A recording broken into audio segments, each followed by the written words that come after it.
Olá pessoal, mais uma questão do TEC 2009. Das associações a seguir entre anestésicos e seus efeitos cardiovasculares, aquela que está correta é... Pessoal, questão muito boa essa aqui para a nossa revisão. Ela importa tanto para a nossa prática diária quanto para a prova do TEC. Bom, o risco cirúrgico é algo que classicamente é delegado ao cardiologista. E de acordo com as sociedades de cardiologia, a avaliação do risco cirúrgico abrange o período pré-operatório, o período operatório em si e o período pós-operatório. Então, dentro do período operatório, é importante que nós conheçamos quais são os principais agentes anestésicos, hipnóticos, sedativos usados para o procedimento e, com isso, tentar avaliar a consequência no nosso paciente. Fora isso, faz parte da prática do cardiologista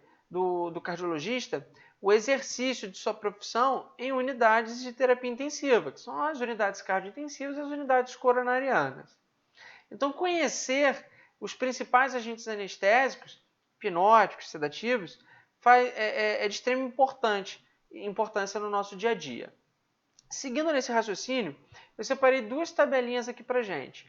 Uma para os anestésicos inalatórios, tá? E os outros de uso comum intravenoso, tá bom?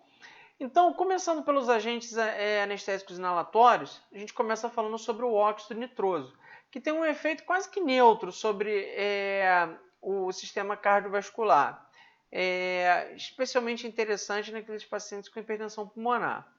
Em relação ao alotano, ele pode levar a uma redução da pressão arterial, mas uma redução discreta. Isso aqui também é dose dependente. Por que uma redução discreta? Essa redução ela é provocada por um efeito inotrópico negativo. No entanto, como o alotano tem um efeito neutro no sistema vascular, como ele não faz vasodilatação, a repercussão sobre a pressão arterial é muito pequena. É um medicamento que também pode levar à bradicardia. Mas em termos de estabilidade hemodinâmica, é um medicamento bastante seguro. Em relação ao isoflurano, é um medicamento que ele já tem uma maior importância para levar redução da pressão arterial, assim como o sevoflurano e o desflurano. Bom, o que esses dois medicamentos têm em comum, o isoflurano e o sevoflurano? É que ambos levam a vasodilatação e também a uma depressão miocárdica. E isso é o que justifica uma maior redução da pressão arterial em comparação com o alotano. Esses medicamentos podem levar a uma taquicardia. Taquicardia é essa que pode ser pura e simplesmente reflexa, mas também há relatos de desenvolvimento de arritmias com esses gases. Não é algo tão comum, mas pode acontecer. Em relação ao desflurano, ele tem uma característica interessante, é que no início de sua ação, o que há é uma vasoconstricção e aumento da função cardíaca, aumento da contratilidade cardíaca, para num segundo momento esse medicamento se comportar como o iso e o sevoflurano, levando a vasodilatação e a um efeito inotrópico negativo. E aqui, assim como eles, pode gerar a taquicardia. Então essas são as principais ações sobre o sistema cardiovascular dos agentes anestésicos inalatórios. Agora, esse aqui é até mais interessante para o nosso dia a dia, são aqueles medicamentos que nós mesmos usamos com alguma frequência, seja para um eco transesofágico, seja para uma cardioversão elétrica, ou para um indivíduo que evolui com insuficiência respiratória, que demanda da ventilação mecânica. Bom, começando pelo Propofol. O Propofol, classicamente, ele é descrito como uma droga que tem um efeito cardiodepressor, que reduz o inotropismo e que também provoca vasodilatação. Isso aqui justifica uma maior repercussão sobre a pressão arterial, de maneira a levar à hipotensão. É um medicamento que também pode levar à bradicardia. Então, naqueles indivíduos que estão instáveis, com hipotensão arterial, é interessante optar por uma outra droga. A grande vantagem dela é a sua meia-vida extremamente curta. Então, para aqueles procedimentos em que é transitório, em que você deseja um efeito mais efêmero, da sedação, da hipnose, é um medicamento interessante. Então, ali para um eco transesofágico, algo mais simples, é uma droga boa, uma droga bacana para a gente usar. Fentanil. O fentanil ele tem um efeito hipnótico razoável, mas a sua principal ação é a analgésica, descrita como 1000 vezes mais potente do que a morfina. E assim, a repercussão sobre a pressão arterial ela é pequena, mas pode levar à hipotensão. Isso por quê? Porque ele também é uma droga cardiodepressora. Mas é uma droga cardiodepressora leve, algo brando.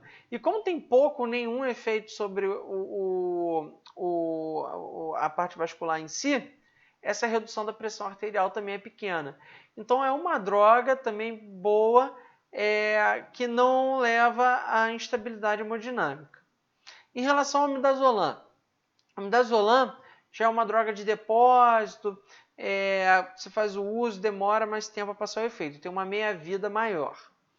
É uma droga que pode levar, sim, à hipotensão arterial, é dose dependente também. Agora, ela tanto tem um efeito inotrópico negativo, quanto vasodilatação. Então, tem uma repercussão maior sobre a hemodinâmica do nosso paciente. Isso também é preciso que seja levado em consideração. O etomidato é um medicamento hipnótico muito bom. Ele tem pouco ou quase nenhum efeito sobre o sistema cardiovascular. Quando usado para manutenção de hipnose, ele é muito relacionado com... Muito não, é razoavelmente relacionado com insuficiência adrenal. E aí, por conseguinte, pode levar à hipotensão arterial. Mas quando feito em bolos, em um momento pontual, para induzir a hipnose, para execução de um determinado procedimento, não costuma ter qualquer repercussão. Então, para aqueles pacientes, do ponto de vista hemodinâmico, mais instáveis, que inspiram maiores cuidados, uma boa combinação seria o etomidato e o fentanil, para proporcionar uma maior estabilidade ao nosso paciente. Em relação à ketamina, é uma droga boa para o pulmão, porque ela faz o relaxamento da musculatura lisa dos brônquios, então ela faz a broncodilatação. É uma droga interessante quanto a isso. É importante que a gente use sempre em associação com o midazolam, porque ela pode gerar delírios, pensamentos negativos e outros efeitos deletérios do ponto de vista psicotrópico. Agora, em relação ao sistema cardiovascular, é uma droga que, diferente de todas as outras que pintaram aqui, que pode, na verdade, elevar a pressão arterial, e ela também eleva a frequência cardíaca, ela tem um efeito cronotrópico positivo, pouco efeito sobre o efeito inotrópico e leva a vasoconstricção também. Que cuidado a gente tem que ter com essa droga aqui no paciente que tem cardiopatia? E qual cardiopatia? Bom, para começar, é a cardiopatia isquêmica.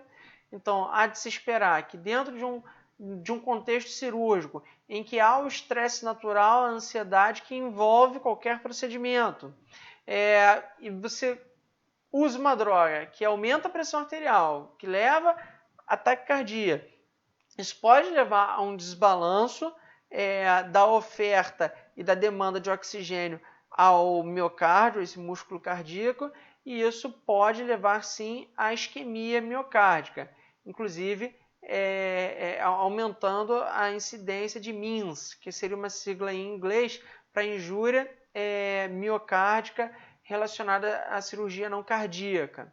Então é uma droga que a gente deve evitar naqueles pacientes com doença arterial coronariana.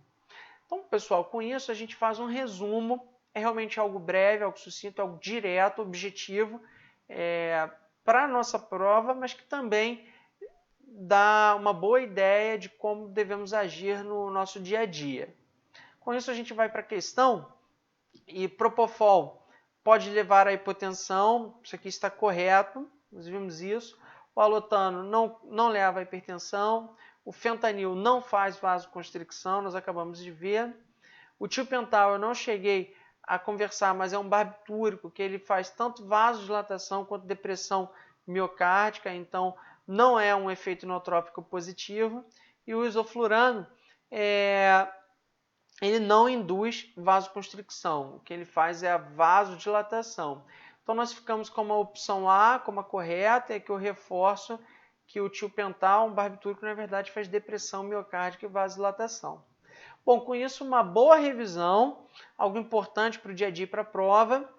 E, pessoal, força nos estudos. A prova do TEC é uma prova longa, ela exige não só concentração e estudo da gente, mas também perseverança. Porque numa prova em que você tem 120 questões, você se depara com algo mais técnico, algo que exige um conhecimento farmacológico em si, geralmente é aquela questão que a gente já vira ali, torce o nariz. Então, tenha paciência, tenha calma, é a hora de se dar um golinho ali na água, relaxar e preparar para melhorar o seu desempenho na prova. A melhor forma da gente se preparar para uma prova é resolvendo provas antigas daquele determinado concurso, para condicionar o corpo e a mente à prova. Então, não se desestimule quando se deparar com uma questão desse tipo. Pessoal, mais uma questão feita. Até a próxima questão. Forte abraço!